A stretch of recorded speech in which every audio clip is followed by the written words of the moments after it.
رب کا ہے فرمان، اس پہ جا قربان، پیغام قرآن، پیغام قرآن۔ الحمدللہ رب العالمین والصلاة والسلام علی سید المرسلین، اما بعد فاعوذ باللہ من الشیطان الرجیم، بسم اللہ الرحمن الرحیم۔ الصلاة والسلام علیک یا رسول اللہ وعلی آلک واصحابک یا حبیب اللہ، الصلاة والسلام علیک یا نبی اللہ وعلی آلک واصحابک یا نور اللہ۔ ناظرین، ایک بار پھر پروگرام پیغام قرآن لے کر حاضر ہیں، اور اس سلسلے میں الحمدللہ ہم قرآن کا ایک پیغام لیتے ہیں، ایک واقعہ سنتے ہیں، اور اس خوبصورت اور عظیم واقعے سے ہمیں لیسن کیا ملتا ہے، سبق کیا ملتا ہے، وہ سیکھنے کی کوشش کرتے ہیں۔ آج بات ہوگی عصائے موسیٰ کی، ایک ایسی لاٹھی جس کے ایسے واقعات قرآن میں موجود ہیں کہ آج بھی عقلیں حیران ہو جاتی ہیں۔ اس سے ہمیں لیسن، ہمیں سبق کیا ملے گا، وہ آگے جا کر آپ کو بتاتے ہیں۔ یہ وہ عصا ہے جو جنت سے آیا۔ جی ہاں ناظرین، لوگوں کے پاس بہت سارے عصا، بہت ساری لاٹھی اور بہت سارے ایسی چیزیں ہوتی ہیں، مگر یہ عصا جو ہے یہ جنت سے آیا تھا۔ آئیے اس کے بارے میں آج جانتے ہیں۔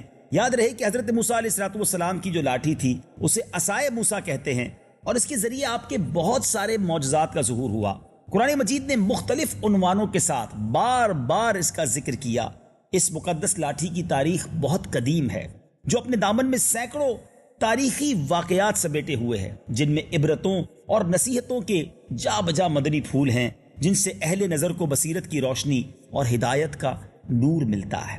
یہ لاٹھی حضرت موسیٰ علیہ السلام کے قد کے برابر لمبی تھی۔ یہ عصا جو ہے جتنا آپ کا قد تھا اتنی وہ لمبی تھی، یعنی 10 ہاتھ۔ اس کا جو سائز تھا وہ 10 ہاتھ لمبا تھا، اور اس کے سر پر 2 شاخیں تھی جو مشعل کی طرح روشن ہو جایا کرتی رات میں۔ یہ جنت کے درخت پیلو کی لکڑی سے بنائی گئی تھی، اور اس کو حضرت آدم علیہ السلام جنت سے اپنے ساتھ لائے تھے۔ سبحان اللہ۔ حضرت سید علی اجہوری رحمۃ اللہ تعالی علیہ نے فرمایا، حضرت آدم علیہ السلام اپنے ساتھ عود کی خوشبودار لکڑی، حضرت موسیٰ علیہ السلام کا عصا جو عزت والی پیلو کی لکڑی کا تھا، انجیر کی پتیاں، حجر اسود جو مکہ معظمہ میں ہے، اور پیارے آقا علیہ السلام اور نبی معظم حضرت سلیمان علیہ السلام کی انگوٹھی، یہ 5 چیزیں جنت سے اپنے ساتھ لائے تھے۔ سبحان اللہ۔ حضرت آدم علیہ السلام کے بعد یہ مقدس عصا حضرات انبیاء کرام علیہ السلام کو یکے بعد دیگرے ملتا رہا، میراث کے طور پر، وراثت کے طور پر، یہاں تک کہ حضرت شعیب علیہ السلام کو ملا، جو قوم مدین کے نبی تھے۔ جب حضرت موسیٰ علیہ السلام مصر سے ہجرت فرما کر مدین تشریف لے گئے، اور حضرت شعیب علیہ السلام کی صاحبزادی حضرت بی بی صفورہ رضی اللہ تعالی عنہا سے آپ کا نکاح ہوا، اور آپ 10 برس تک حضرت شعیب علیہ السلام کی خدمت کرتے رہے، آپ کی بکریاں چراتے رہے۔ اس وقت حضرت شعیب علیہ السلام نے اللہ کے حکم کے مطابق حضرت موسیٰ علیہ السلام کو وہ عصا دے دیا۔ وہ جنتی لاٹھی جو ہے اب حضرت موسیٰ علیہ السلام تک پہنچ گئی۔ اب آپ اپنی زوجہ محترمہ کو مدین سے لے کر مصر تشریف لے آئے، اور اب وادی مقدس مقام طویٰ میں پہنچے تو اللہ تعالیٰ نے اپنی تجلی سے آپ کو سرفراز فرمایا، منصب رسالت کے شرف سے مشرف فرمایا۔ اس وقت حضرت حق جل مجدہ نے آپ سے جس طرح کلام فرمایا، اللہ نے اپنے نبی سے کس طرح کلام فرمایا، اس لاٹھی، اس عصا کے بارے میں کیا فرمایا، آئیے قرآن میں یہ بات کس انداز میں موجود ہے، تلاوت قرآن سنتے ہیں اور ترجمہ سنتے ہیں۔ وَمَا تِلْكَ بِيَمِينِكَ يَا مُوسَى قَالَ هِيَ عَصَايَ أَتَوَكَّأُ عَلَيْهَا وَأَهُشُّ بِهَا عَلَى غَنَمِي وَلِيَ فِيهَا مَآرِبُ أُخْرَى۔ اور یہ تیرے داہنے ہاتھ میں کیا ہے اے موسیٰ؟ عرض کی، یہ میرا عصا ہے، میں اس پر تکیہ یعنی ٹیک و سہارا لگاتا ہوں، اور اس سے اپنی بکریوں پر پتے جھاڑتا ہوں، اور میرے اس میں اور کام ہیں۔ ناظرین، یہاں مآرب اخرى یعنی دوسرے کاموں پر میں خرچ کرتا ہوں، یا دوسرے کام بھی کرتا ہوں۔ اس کی تفسیر میں حضرت علامہ ابو البرکات عبداللہ بن احمد نصفی رحمۃ اللہ تعالی علیہ نے اس دوسرے کام کی ڈیفینیشن بیان کی کہ اور کیا کیا کام حضرت موسیٰ اس سے لیتے تھے۔ آپ سنتے جائیے، اور اللہ کی قدرت کے نظاروں کو سن کر شاید آپ حیران بھی ہوتے چلے جائیں گے۔ نمبر 1، اس کو ہاتھ میں لے کر اس کے سہارے چلنا۔ نمبر 2، اس سے بات چیت کر کے دل بہلانا۔ نمبر 3، دن میں اس کا درخت بن کر آپ کا سایہ کرنا۔ جی ہاں، یہ عصا دن میں درخت بن جاتا، حضرت موسیٰ علیہ السلام پر سایہ کرتا۔ نمبر 4، رات کا اس کی دونوں شاخوں کا روشن ہو کر آپ کو روشنی دینا۔ نمبر 5، اس سے دشمنوں، درندوں اور سانپوں، بچھوؤں کو مارنا۔ نمبر 6، کنویں سے پانی بھرنے کے وقت اس کا رسی بن جانا، یعنی وہ لاٹھی رسی بھی بن جاتی تھی، اور اس کی دونوں شاخوں کا ڈول بن جانا۔ نمبر 7، بوقت ضرورت اس کا درخت بن جانا اور آپ کی ضرورت کے مطابق حسب خواہش پھل دینا۔ اور نمبر 8، اس کو زمین میں گاڑ دینے سے پانی نکل پڑنا۔ اللہ اکبر! یہ جنتی لاٹھی، یہ جنتی عصا کیسا کمال کا تھا کہ کتنے موقع پر حضرت موسیٰ علیہ السلام کو گویا وہ کام آتا تھا، جنت سے جو آیا تھا۔ تو ناظرین، حضرت موسیٰ علیہ السلام اس مقدس عصا سے مذکورہ بالا کام نکالتے رہے، مگر جب آپ فرعون کے دربار میں ہدایت فرمانے کی غرض سے تشریف لے گئے اور آپ کو جادوگروں نے جھٹلایا، تو آپ کے اس عصا سے اب بڑے بڑے معجزات کا ظہور ہونا شروع ہو گیا۔ اب 3 معجزات کا ذکر قرآن مجید میں موجود ہے۔ آئیے 3 معجزات آپ سنیے اور اللہ کی قدرت کا نظارہ دیکھنے کی اور سمجھنے کی کوشش کریں کہ میرا رب چاہے اپنے نبی پر جب کرم فرماتا ہے تو اس کے عصا سے گویا ایک لکڑی ہے، مگر کیسے کیسے کمالات کا ظہور ہوتا ہے۔ اب ناظرین، اس عصا کے جو 3 معجزات کا ذکر قرآن میں موجود ہے، اس میں سب سے پہلا معجزہ، سبحان اللہ، عصا اژدہا بن گیا۔ یہ امیزنگ واقعہ ہے، کمال کا واقعہ ہے، اور عقل حیران ہو جاتی ہے کہ رب عز و جل جب اپنے انبیاء پر کرم فرماتا ہے تو ان سے منسلک لکڑی جو ہے، بظاہر تو وہ لکڑی تھی نا، مگر کیسے کمالات کا ظہور ہوا۔ قرآن میں کس انداز میں رب نے اس معجزے کو بیان کیا؟ آئیے سورہ طٰہٰ، پارہ ہے 16، آیت نمبر 65 تا 70، ان 6 آیتوں کی پہلے تلاوت سن لیتے ہیں، ترجمہ سن لیتے ہیں، پھر میں انشاءاللہ تفسیر کے کچھ مدنی پھول پیش کرتا ہوں۔ قالوا يا موسى إما أن تلقي وإما أن نكون أول من ألقى قال بل ألقوا فإذا حبالهم وعصيهم يخيل إليه من سحرهم أنها تسعى فأوجس في نفسه خيفة موسى قلنا لا تخف إنك أنت الأعلى وألق ما في يمينك تلقف ما صنعوا إنما صنعوا كيد ساحر ولا يفلح الساحر حيث أتى فألقي السحرة سجدا قالوا آمنا برب هارون وموسى۔ بولے، اے موسیٰ، یا تو تم ڈالو یا ہم پہلے ڈالیں۔ موسیٰ نے کہا بلکہ تم ہی ڈالو۔ جبھی ان کی رسیاں اور لاٹھیاں ان کے جادو کے زور سے ان کے خیال میں دوڑتی معلوم ہوئی تو اپنے جی میں موسیٰ نے خوف پایا۔ ہم نے فرمایا ڈر نہیں، بے شک تو ہی غالب ہے، اور ڈال تو دے جو تیرے داہنے ہاتھ میں ہے، وہ ان کی بناوٹوں کو نگل جائے گا۔ وہ جو بنا کر لائے ہیں وہ تو جادوگر کا فریب ہے، اور جادوگر کا بھلا نہیں ہوتا کہیں آوے۔ تو سب جادوگر سجدے میں گرا لیے گئے۔ بولے ہم اس پر ایمان لائے جو ہارون اور موسیٰ کا رب ہے۔ اس کا واقعہ یہ ناظرین کہ فرعون نے ایک میلہ لگوایا اور اپنی پوری سلطنت کے جادوگروں کو جمع کر کے حضرت موسیٰ علیہ السلام کو شکست دینے کے لیے مقابلے پر لگا دیا۔ اس میلے کے اژدہام میں لاکھوں انسانوں کا مجمع تھا، گویا ایک اژدہام تھا، ایک اسپیکٹیٹرز تھے، چاروں طرف لوگ دیکھنے آئے تھے کہ ہو کیا رہا ہے۔ ایک میلہ کا سما تھا، مقابلہ ہو رہا تھا۔ حضرت موسیٰ علیہ السلام کے سامنے سینکڑوں جادوگر تھے اور وہ اپنے طرح طرح کے جادوؤں کے ذریعے حضرت موسیٰ علیہ السلام پر گویا حملہ کرنے کے لیے تیار تھے۔ حضرت موسیٰ علیہ السلام اکیلے ان کے سامنے ڈٹ گئے۔ جادوگروں نے فرعون کی عزت کی قسم کھا کر اپنی اپنی رسیوں کو زمین پر پھینکا تو دیکھنے والے حیران رہ گئے کہ وہ ساری رسیاں سانپ کی شکل اختیار کر گئیں، اور اب پورے میدان میں وہ سانپ گویا دوڑنے لگے، پھنکارنے لگے۔ سارے لوگ گھبرا گئے کہ اتنے سارے سانپ آ گئے، مگر حضرت موسیٰ علیہ السلام اللہ کی عطا سے اپنی جگہ ڈٹے رہے۔ فرعون بڑا خوش ہو رہا تھا، شادمانی کے شادیانے بجائے جا رہے تھے، اس کو گھمنڈ تھا اپنے ان جادوگروں پر کہ اب حضرت موسیٰ کیا کریں گے۔ سینکڑوں ہزاروں سانپ جو ہے حضرت موسیٰ علیہ السلام کی طرف بڑھے چلے جا رہے تھے۔ اب حضرت موسیٰ علیہ السلام نے کیا کیا، اللہ کے حکم سے اپنی مقدس لاٹھی، گویا ایک لکڑی تو تھی نا، وہ عصا تھا، آپ نے ان سانپوں کے بیچ میں اس کو رکھ دیا۔ اللہ اکبر۔ اور اب کیا ہوا، وہی لاٹھی ایک بہت بڑا نہایت خوفناک اشدہا بن گیا، اور وہ بہت بڑا سانپ بن گیا اور جادوگروں کے تمام سانپوں کو نگل گیا۔ یہ معجزہ دیکھ کر تمام جادوگروں نے اپنی شکست کا اعتراف کیا، اور یہ اعتراف کرتے ہوئے سجدے میں گر پڑے۔ اور ابھی آپ نے قرآن میں سنا، وہ سب بآواز بلند یہ اعلان کر رہے تھے، آمنا برب ہارون و موسیٰ، یعنی ہم سب حضرت ہارون اور حضرت موسیٰ علیہ السلام کے رب پر ایمان لائے۔ جی ناظرین، یہ ایک معجزہ تھا جو رب عز و جل نے قرآن مجید میں کس شاندار انداز میں بیان کیا۔ اب چلتے ہیں اگلے معجزے کی طرف، اور وہ ہے عصا مارنے سے چشمے جاری ہو گئے۔ قرآن مجید فرقان حمید نے اس معجزے کو کس انداز میں بیان کیا ہے، آئیے پہلے قرآن کی آیت سنتے ہیں اور ترجمہ سنتے ہیں۔ ان الذين كفروا سواء عليهم أأنذرتهم ام لم تنذرهم لا يؤمنون۔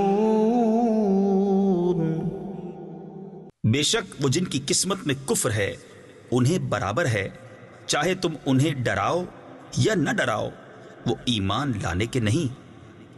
جی ناظرین، اب اس کی کچھ تفسیر قرآن میں جو علماء نے اس کی تفصیل بیان کی ہے کہ بنی اسرائیل کا اصل وطن ملک شام تھا، لیکن حضرت یوسف علیہ السلام کے دور حکومت میں یہ لوگ مصر میں آ کر آباد ہو گئے، اور ملک شام پر قوم عمالقہ کا تسلط اور قبضہ ہو گیا، جو بدترین قسم کے غیر مسلم تھے۔ جب فرعون دریائے نیل میں غرق ہو گیا اور حضرت موسیٰ علیہ السلام کو فرعون کے چالوں سے اور اس کے واروں سے اب اطمینان ہو گیا، تو اب اللہ تعالیٰ نے حکم دیا کہ قوم عمالقہ سے جہاد کیا جائے، شام کو ان کے قبضہ تسلط سے آزاد کرائیں۔ چنانچہ آپ 6 لاکھ کی بنی اسرائیل کی فوج لے کر جہاد کے لیے اس قوم کی طرف روانہ ہوئے، مگر ملک شام کی حدود میں پہنچ کر بنی اسرائیل پر قوم عمالقہ کا ایک ایسا خوف طاری ہو گیا کہ بنی اسرائیل ہمت ہار گئے، اور انہوں نے کہا کہ ہم آپ کے ساتھ نہیں لڑیں گے۔ اس نافرمانی پر اللہ تعالیٰ نے بنی اسرائیل کے لوگوں کو یہ سزا دی کہ 40 سال تک، جی ہاں ناظرین، 40 ایئرز تک وہ میدان تی میں بھٹکتے گھومتے پھرتے رہے اور اس میدان سے باہر نہ نکل سکے۔ یعنی اللہ تعالیٰ نے ایسا ان کے لیے نظام بنا دیا کہ وہ جدھر بھی جاتے تھے گھوم پھر کے ایک ہی جگہ پر آ جاتے تھے، اور 40 سال تک ایک ہی میدان میں رہے۔ جب بنی اسرائیل کے یہ لوگ اس بے آب و گیا میدان میں بھوک اور پیاس کی شدت سے بے قرار ہو گئے، تو اللہ تعالیٰ نے حضرت موسیٰ علیہ السلام کی دعا سے ان لوگوں کے لیے کھانے کے لیے من و سلوہ نازل کیا۔ من شہد کی طرح ایک قسم کا حلوہ تھا، اور سلوہ بھنی ہوئی بٹیریں تھی۔ کھانے کے بعد جب یہ لوگ پیاس سے بےتاب ہونے لگے اور پانی مانگنے لگے، تو حضرت موسیٰ علیہ السلام نے پتھر پر اپنا عصا مارا، اور اب اس پتھر سے 12 چشمے پھوٹ کر بہنے لگے۔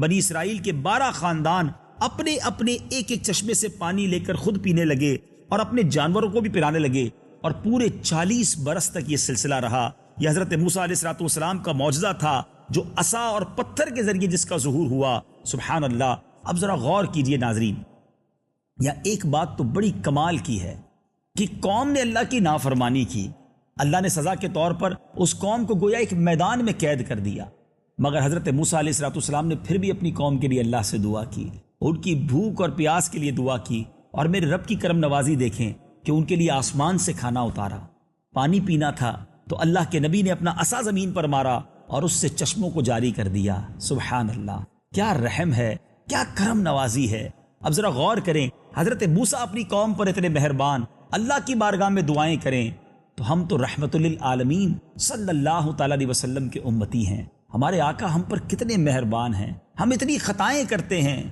مگر وہ پھر بھی ہمارے لیے دعائیں فرمایا کرتے، وہ اپنی امت کے غم میں راتوں کو جاگا کرتے، رات رات بھر رویا کرتے، پھر بھی ہم نبی پاک کی سنتوں پر عمل نہ کریں، پھر بھی ہم پیارے آقا علیہ السلام کے طریقے پر عمل نہ کریں، ہم انہیں بھول جائیں جنہوں نے ہمیں نہ بھولا۔ اللہ اکبر۔ سیدی امام اہل سنت مولانا شاہ امام احمد رضا خان علیہ رحمت الرحمان کمال کا شعر لکھتے ہیں، آپ لکھتے ہیں جو نہ بھولا ہم غریبوں کو رضا، جو نہ بھولا ہم غریبوں کو رضا، یاد اس کی اپنی عادت کیجئے۔ اب چلتے ناظرین تیسرے معجزے کی طرف۔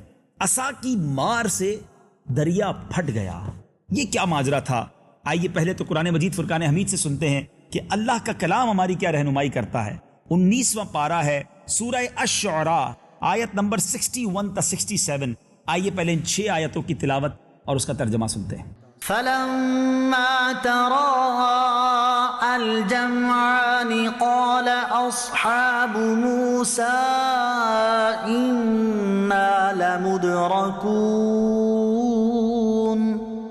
قال كلا إن معي ربي سيهدين فأوحينا إلى موسى أن اضرب بعصاك البحر فانفلق فكان كل فرق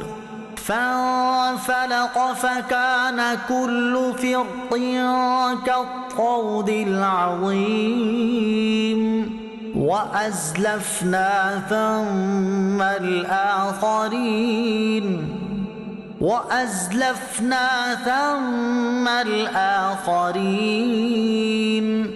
وأنجينا موسى ومن معه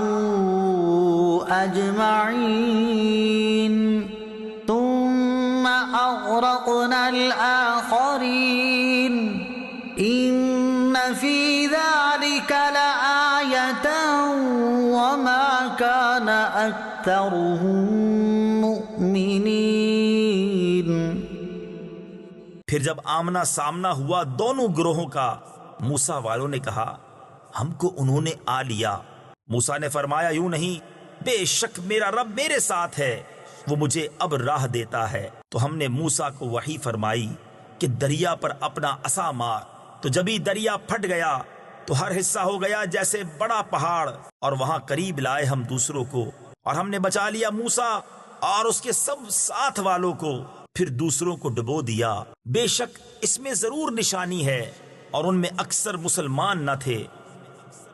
جی ناظرین، اب آئیے مفسرین قرآن نے ان آیتوں کے تحت جو واقعہ بیان کیا ہے وہ سنتے ہیں۔ حضرت موسیٰ علیہ السلام ایک مدت دراز تک فرعون کو ہدایت فرماتے رہے، آیات و معجزات دکھاتے رہے، مگر اس نے حق کو قبول نہ کیا، بلکہ اس کی شرارت اور سرکشی اور بڑھتی چلی گئی۔ بنی اسرائیل نے چونکہ اس کی خدائی کو تسلیم نہیں کیا، اس لیے ان مومنین کو بہت ظلم و ستم کا فرعون نے نشانہ بنایا۔ اسی دوران حضرت موسیٰ علیہ السلام پہ یکدم ایک وحی نازل ہوئی کہ آپ اپنی قوم بنی اسرائیل کو لے کر راتوں رات مصر سے ہجرت کر جائیں۔ چنانچہ حضرت موسیٰ علیہ السلام بنی اسرائیل کو لے کر رات میں مصر سے روانہ ہو گئے۔ جب فرعون کو پتا چلا کہ ماجرا کچھ ہے، راتوں رات ہجرت ہو رہی ہے، اپنے لشکروں کو لے کر بنی اسرائیل کی گرفتاری کے لیے چل پڑا۔ جب دونوں لشکر ایک دوسرے کے قریب ہو گئے تو بنی اسرائیل فرعون کے خوف سے چیخ پڑے کہ اب تو ہم فرعون کے ہاتھوں گرفتار ہو جائیں گے، اور بنی اسرائیل کی پوزیشن بڑی نازک تھی۔ اسی عالم میں حضرت موسیٰ علیہ السلام بڑے سیٹسفائیڈ تھے، بڑے مطمئن تھے، اپنی قوم کو تسلیاں دے رہے تھے۔ جب دریا کے پاس پہنچے، دریائے نیل کے قریب پہنچے، اللہ تبارک و تعالیٰ نے حضرت موسیٰ علیہ السلام کو حکم دیا اپنا عصا، اپنی لاٹھی اس دریا پر مارو۔ ناظرین، جیسے ہی آپ نے دریا پر وہ لاٹھی ماری، دریائے نیل کی طغیانی کے دوران اس کے اندر 12 راستے نکل آئے، 12 سڑکیں بن گئیں۔ بنی اسرائیل کی جو قوم تھی ان سڑکوں پر چلتی ہوئی سلامتی کے ساتھ وہ دریا پار کر گئے۔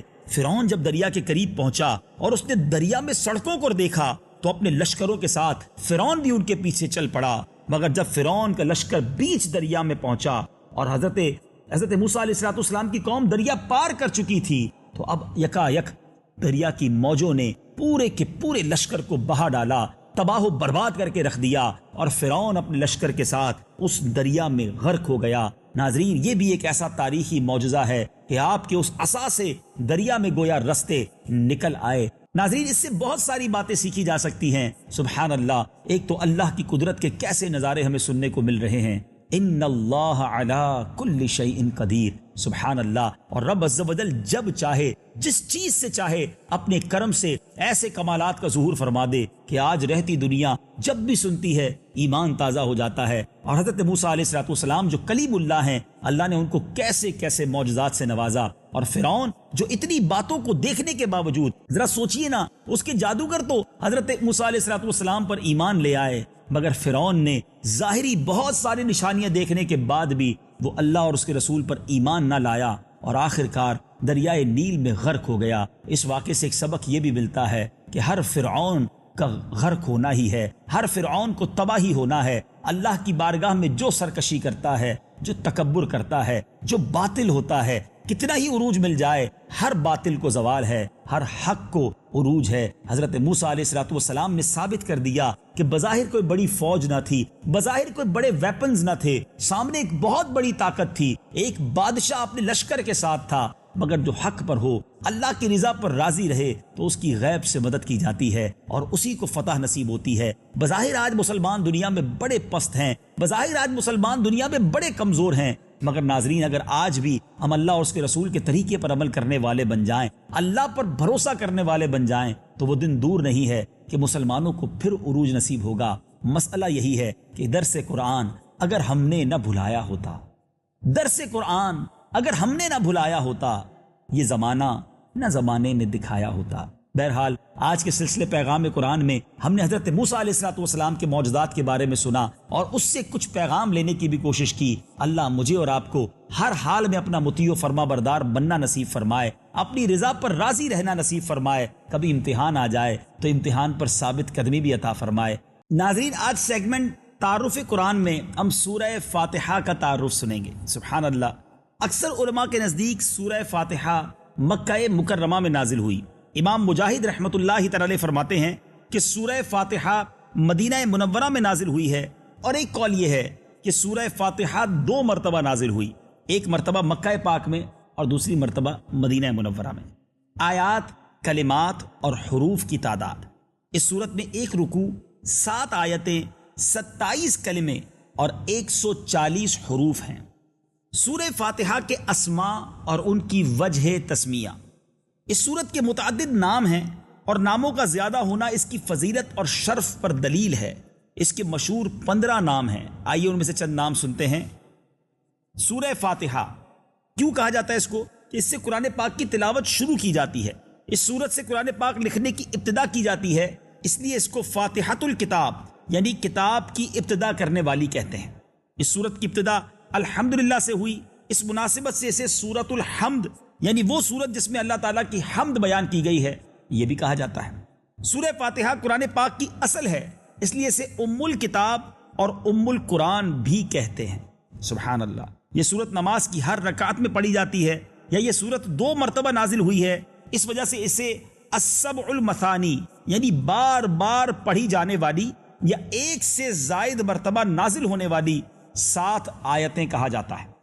اور اسی طرح دین کے بنیادی امور کا جامع ہونے کی وجہ سے سورت فاتحہ کو سورت الکنز، سورت الوافیہ اور سورت الکافیہ بھی کہتے ہیں.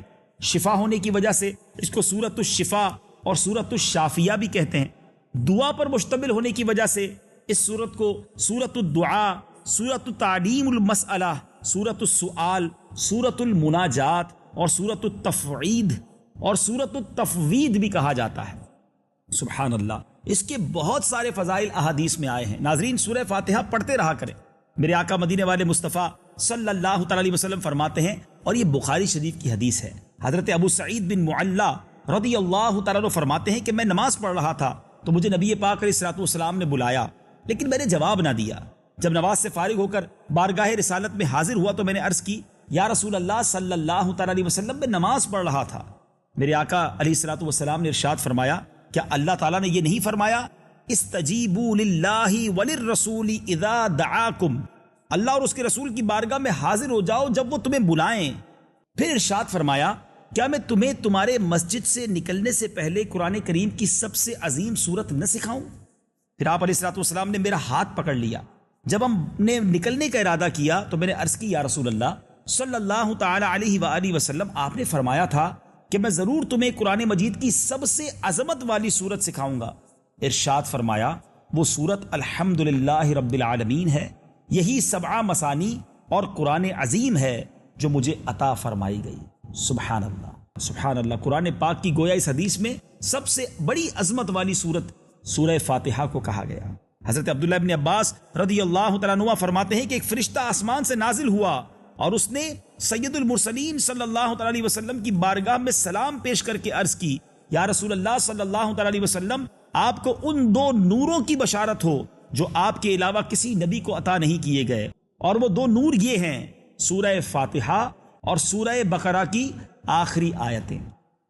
ناظرین، سورہ فاتحہ کو اپنا ورد رکھیے، اس کی برکتیں لوٹیے۔ اس صورت میں بہت سارے مضامین ہیں، چند مضامین بیان کر دیتا ہوں۔ اس صورت میں اللہ تعالیٰ کی حمد و ثنا کا بیان ہے، اللہ تعالیٰ کے رب ہونے، اس کے رحمان اور رحیم ہونے، نیز مخلوق کے مرنے کے بعد دوبارہ زندہ کیے جانے اور قیامت کے دن ان کے اعمال کی جزا ملنے کا ذکر ہے۔ صرف اللہ تعالیٰ کی عبادت کا مستحق ہونے اور اس کے حقیقی مددگار ہونے کا تذکرہ ہے۔ دعا کے آداب کا بیان اور اللہ تعالیٰ سے دین حق اور صراط مستقیم کی طرف ہدایت ملنے، نیک لوگوں کے حال سے موافقت اور گمراہوں سے اجتناب کی دعا مانگنے کی تعلیم ہے۔ رب کریم مجھے اور آپ کو قرآن پاک سے سچی محبت عطا فرمائے۔ جب جب موقع ملے سورہ فاتحہ پڑھتے رہا کریں اور اس کی برکتیں لوٹتے رہا کریں۔ ناظرین، اگلے پروگرام دی میسج آف قرآن، پیغام قرآن میں پھر حاضر ہوں گے، ایک اور قرآنی واقعہ لے کر اور ایک اور سورت کا تعارف لے کر۔ اپنی دعاؤں میں یاد رکھیے گا۔ صلو علی الحبیب صلی اللہ تعالی علی محمد صلی اللہ علیہ وسلم۔ رب کا ہے فرمان، اس پہ جا قربان۔